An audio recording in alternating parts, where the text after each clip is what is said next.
Hello friends, welcome to খেল দুনিয়া। আগামীকাল নর্থ ইস্টের বিরুদ্ধে ডুরান্ড কাপ ফাইনালে নামছে মোহনবাগান।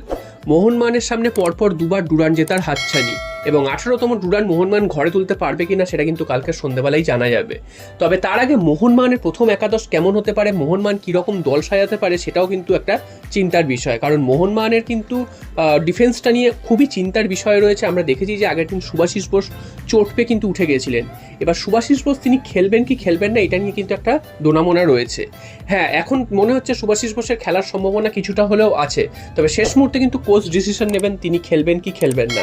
এরকমও হতে পারে যে হয়তো তিনি পরে প্রয়োজনে মাঠে নামলেন, সেরকমটাও কিন্তু হতে পারে।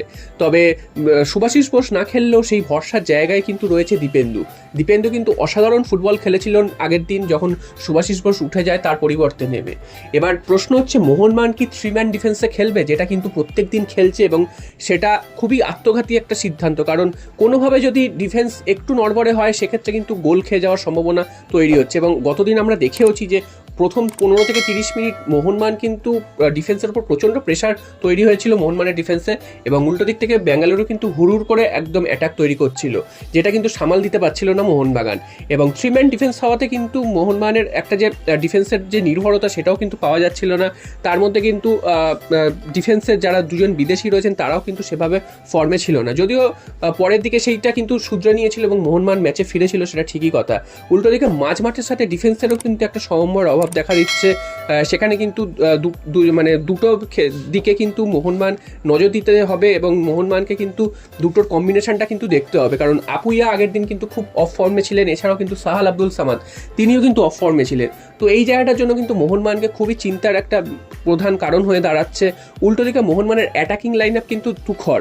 মোহনবাগান যদি দুটো গোল খেয়েও যায় সেই দুটো গোল ফিরিয়ে দেওয়ার ক্ষমতা মোহনবাগানের রয়েছে, এবং সেই জন্য কিন্তু অ্যাটাকটা নিয়ে মোহনবাগান খুবই উচ্ছ্বসিত। এবং মোহনবাগানে কিন্তু যারা অ্যাটাকে রয়েছে দিমিত্রি পেটাটস, জেসন কামিংস, তারা কিন্তু কালকের ম্যাচেও প্রধান আকর্ষণ থাকবেন মোহনবাগানে। এছাড়াও লিস্টন কোলাস, মনবীর সিং দুপ্রান্ত দিয়ে দুর্দান্ত তারা ফুটবল খেলছেন। লিস্টন কোলাসও প্রত্যেকটা ম্যাচ তিনি কিন্তু খুব ভালো খেলেছেন, মনবীর সিংও কিন্তু নজর কাড়ার চেষ্টা করছেন।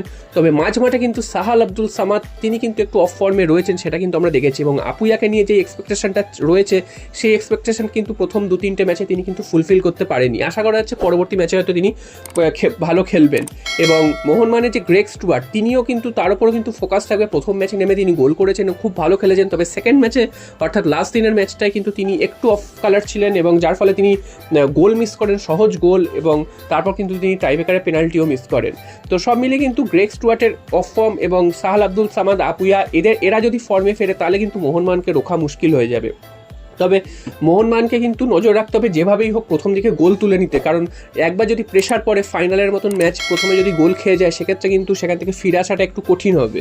যদিও নর্থ ইস্টও কিন্তু হুঙ্কার দিয়ে রেখেছে, তারাও কিন্তু জানিয়েছে যে তারাও ট্রফি জিততে এসছে, তারা কলকাতায় ঘুরতে আসেনি। এবং মোহনবাগানের তরফ থেকেও কিন্তু জানানো হয়েছে যে মোহনবাগানের লক্ষ্য হচ্ছে এখন একমাত্র ট্রফি জেতাই, কোনো আত্মতুষ্টির জায়গা নেই মোহনবাগানের অন্দরে।